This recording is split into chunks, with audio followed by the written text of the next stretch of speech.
I've got some ripe bananas in my kitchen, and that can only mean one thing, and it's banana bread time.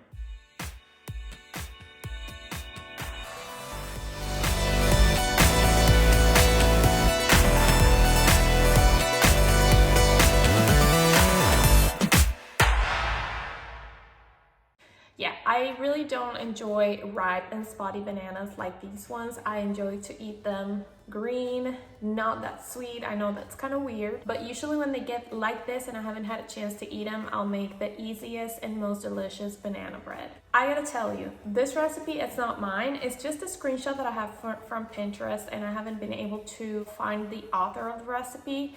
If you are the author of this recipe, kudos to you, because it's actually the best recipe for banana bread. My coworkers fight for this banana bread. They always ask for it. They love it. I personally love it, and it couldn't be any easier. For this recipe, you are going to need 3 ripe bananas that look like something like this, or even if they're completely brown, they should work. 2 eggs, 1.5 cups of sugar, 1.25 cups of all-purpose flour, milk, 1/4 cup. So I don't have milk today, and I'm using almond milk, but I've done it many times and it works just fine. 1/2 cup of vegetable oil. If you don't want to use vegetable oil, you can substitute it for your oil of preference. Just keep in mind that it might change the flavor of the cake depending on which oil you use. 1 teaspoon of baking soda, and then vanilla extract. I add about 1 teaspoon too. I don't measure it, I just add it straight as it is. And if you would like to make this bread a little healthier, oops, that's my oven that just finished preheating. You can also always substitute the flour for almond flour, and you just need to use the same measurements. And maybe you can use, instead of sugar, you can use coconut sugar, keeping in mind that it might alter the flavor of your bread, but it'll be a little bit more of clean ingredients, if that makes sense. Okay, so here I am. So I'm gonna start by peeling my bananas, and I'm going to mash them with a fork. Very simple.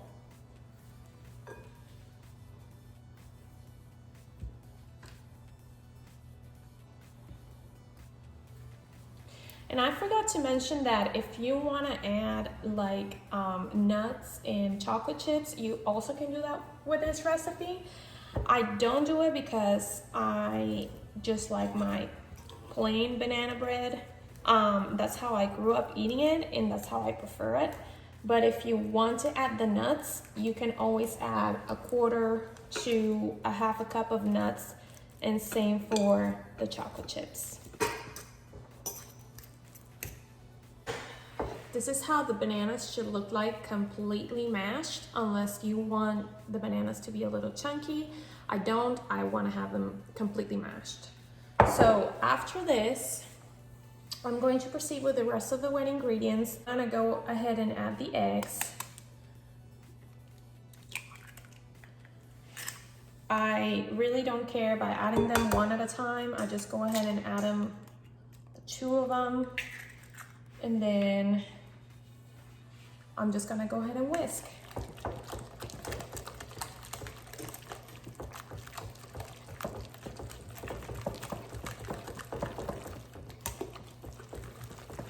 After that, I'm gonna add my sugar. This is also a wet ingredient in baking, in case you didn't know, but I always start with my sugar and my main ingredient, or if it's like a regular cake, I will start with the butter, and then I'll use the sugar.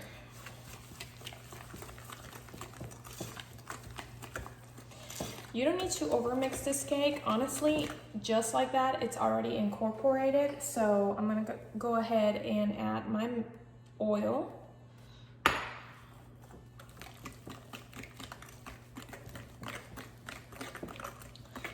And now I'm going to add my milk, just like so.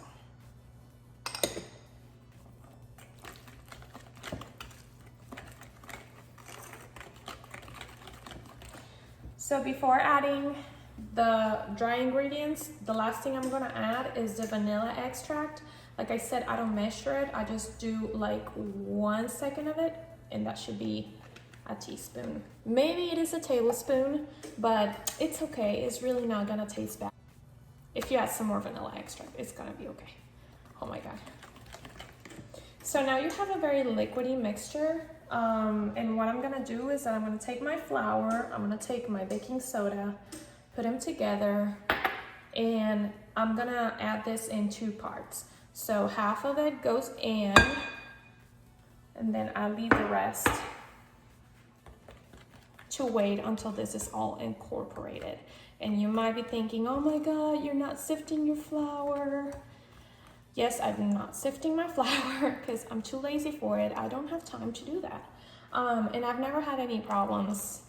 I don't know, I mean, the flour that I buy comes already sifted. I never ever had any problems with finding lumps of flour in my cakes or anything.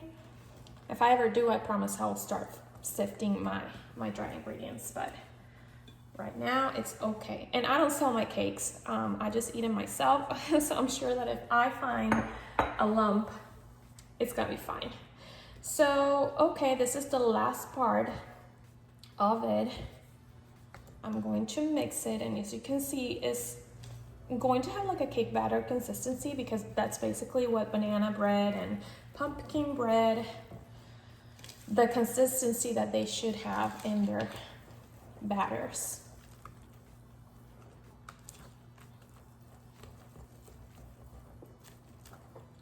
And this is how it looks like.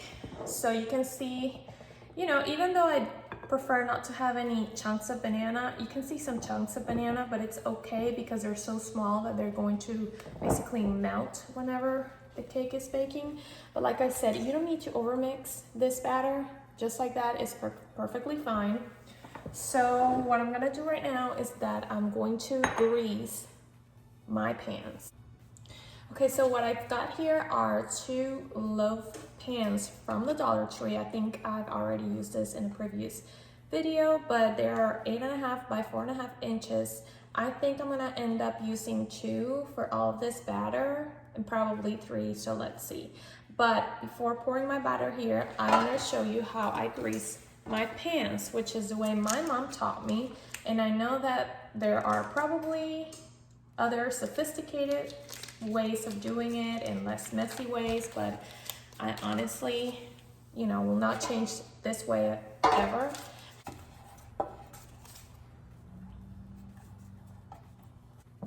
So you just grease them like that, and you grab some flour, just sprinkle them with flour, and then run the flour all over the pan.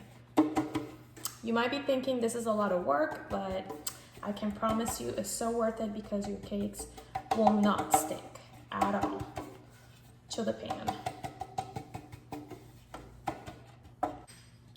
Okay, so I've got my 2 pans greased and with flour, and now I'm going to pour my batter in. Let's see if 2 is gonna be enough. I think I'm probably gonna have to go for a 3rd pan.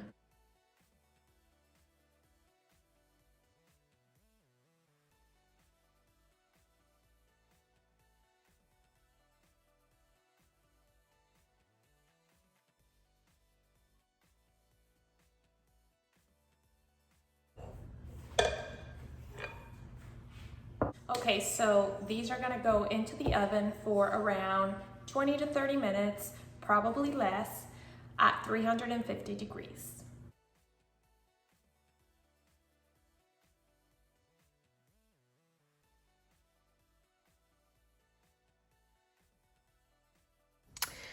All right, so I just took these beauties out of the oven. As you can tell, they look very tan.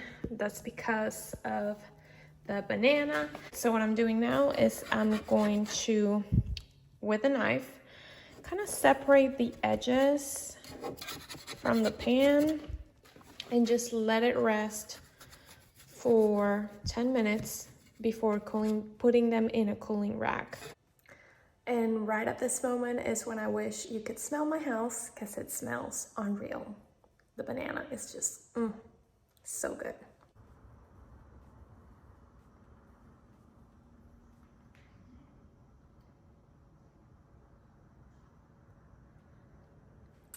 Okay friends, so now we are going to test our banana bread that's already done and cooled down. So I'm gonna go ahead and try it.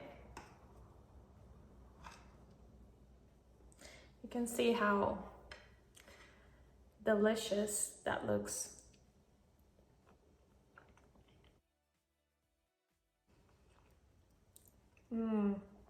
Pretty good banana bread, just the way I like it. Perfect for the mornings to eat with my coffee before going for a run.